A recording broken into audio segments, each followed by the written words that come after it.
तो दोस्तों नमस्कार। आज के वीडियो में मैं आपको बताने वाला हूं बरसात में वायरल फीवर से बचने के उपाय।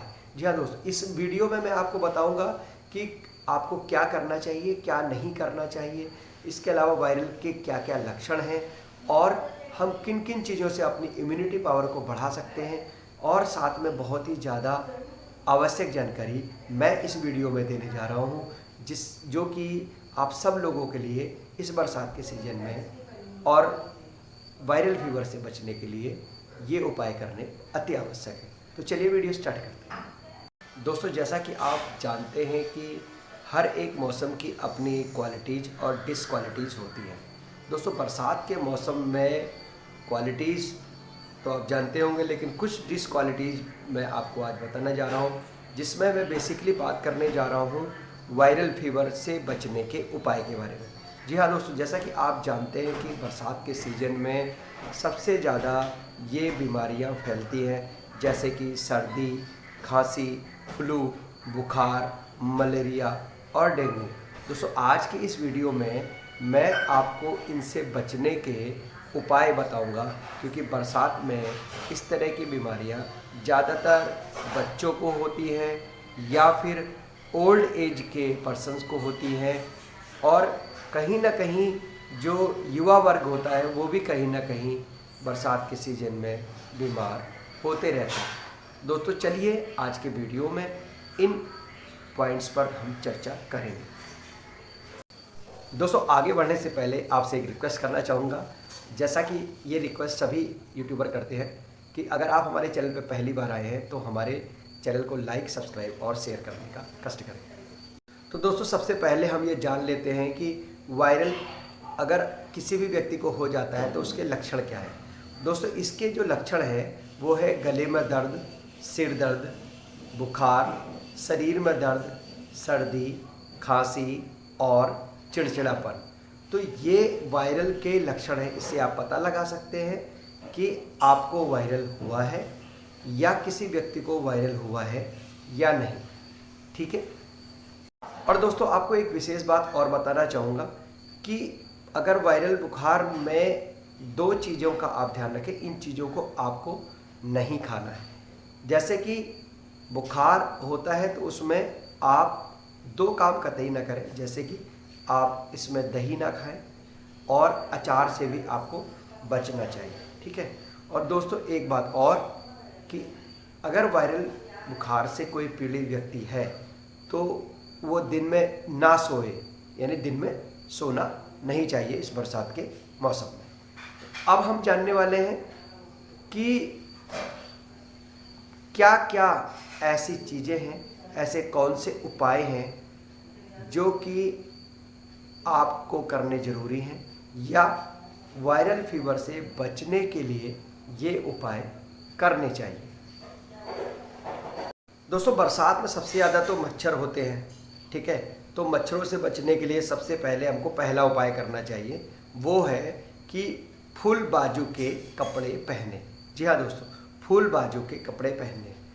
ठीक है। तो मच्छरों से बचने के क्या क्या उपाय हो सकते हैं, मच्छर से कैसे बच सकते हैं, जैसे कि शाम होते ही खिड़कियाँ दरवाजे बंद कर दें, या अगर आपके घर में कोयल है या जो कागज़ वगैरह जलाने के लिए कुछ होता है, कोयला वगैरह, कई लोग धुआं लगाते हैं, अलग अलग तरह के मच्छरदानी का उपयोग करते हैं या फिर ऑल आउट का उपयोग करते हैं, जो भी आप उचित समझें और जैसा आप लोग करते हैं, ट्रेंड है जैसा आपके घर में, तो वैसा मच्छरों को भगाने के लिए उपाय कर सकते हैं। नंबर एक। दूसरा दोस्तों इसमें होता क्या है कि ख़ास तौर से मैं आपको बताऊंगा कि इम्यूनिटी डाउन हो जाती है। ठीक है। तो इम्यूनिटी को बढ़ाने के लिए हम क्या क्या कर सकते हैं, इम्यूनिटी कैसे बढ़ाएं, इस तरह की एक वीडियो मैंने बनाई है, उसका लिंक मैं डिस्क्रिप्शन में दे दूंगा, तो वहाँ जाके आप अपनी इम्यूनिटी को बढ़ा सकते हैं, जो मैंने कोरोना काल के दौरान बनाई थी।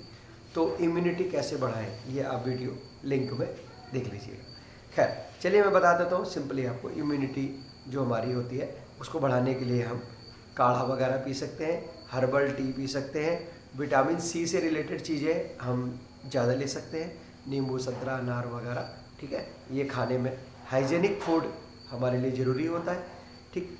और ख़ास तौर से आपको मैं बताऊंगा कि जो आहार होता है उस आहार के साथ साथ अच्छे आहार के साथ साथ, अच्छे भोजन के साथ साथ जो बासी ना हो, इस बात का ध्यान रखें। ठीक है, सुबह के टाइम पे वर्कआउट भी ज़रूर करना चाहिए।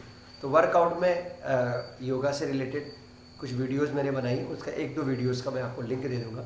जैसे कि आप ख़ास तौर से सूर्य नमस्कार आसन और मॉर्निंग वॉक, ये 2 चीज़ें तो कम से कम आपको डेली करनी ही चाहिए। ठीक है, और इम्यूनिटी बढ़ाने के लिए आप दूध में हल्दी डालकर भी पी सकते हैं, तो उससे भी हमारी इम्यूनिटी बढ़ती है। ठीक है दोस्तों, तो ये हमें कार्य करने चाहिए, यानी फुल बाजू के कपड़े पहनने हैं, मच्छरों से बचना है, मक्खी वगैरह से, इन चीज़ों से बचना है। घर में जहाँ जहाँ इनके बढ़ने के चांसेस जो मच्छरों के, उन चीज़ों से हमें दूर, जैसे कि छत में टायर वगैरह रखा, कहीं पानी तो नहीं इकट्ठा है, कूलर को चेक कर ले वहाँ तो नहीं क्या मच्छर पड़ रहे हैं, या कहीं कोई सुराही का आपकी कोई स्टेबल वाटर है, तो उस वाटर को हमें ख़त्म करने के लिए मिट्टी के तेल का छिड़काव कर सकते हैं, या कुछ और चीज़ें जैसे चूना वगैरह भी कई लोग डालते हैं। तो इस तरह से जो मच्छरों की, मॉस्किटोज़ की जो ब्रीडिंग होती है उसे रोकना है। ठीक है, और डेंगू जो है साफ पानी में पनपता है, तो इस बात का भी ध्यान रखना है कि साफ पानी भी इकट्ठा ना हो आसपास, इन चीज़ों का भी हमें ध्यान रखना हो। ठीक है, तो ये इम्यूनिटी के साथ साथ हमें इन कार्यों को करना चाहिए। ठीक है, और इसके अलावा कुछ और ज़बरदस्त उपाय भी आपको बताने जा रहा हूँ।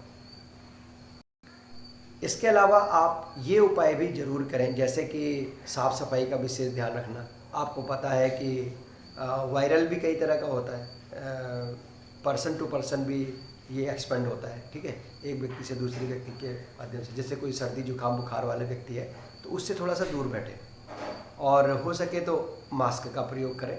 ठीक है, और बाहर जब भी जाएं मार्केट प्लेसेस में कहीं पर भी, तो वहाँ पर आप मास्क का इस्तेमाल ज़रूर करें। और मास्क भी वो नहीं है बिल्कुल सस्ते वाले, N95 N96 जैसे जो मास्क है उनको आप पहना करें। और ख़ास तौर से बाहर से जब आते हैं तो अपने हैंड जो है अच्छी तरह से 2 से 3 बार धोने हैं। हैंड सैनिटाइज़र का इस्तेमाल आप करें इस मौसम में, तो ज़्यादा आपके लिए बेहतर रहेगा।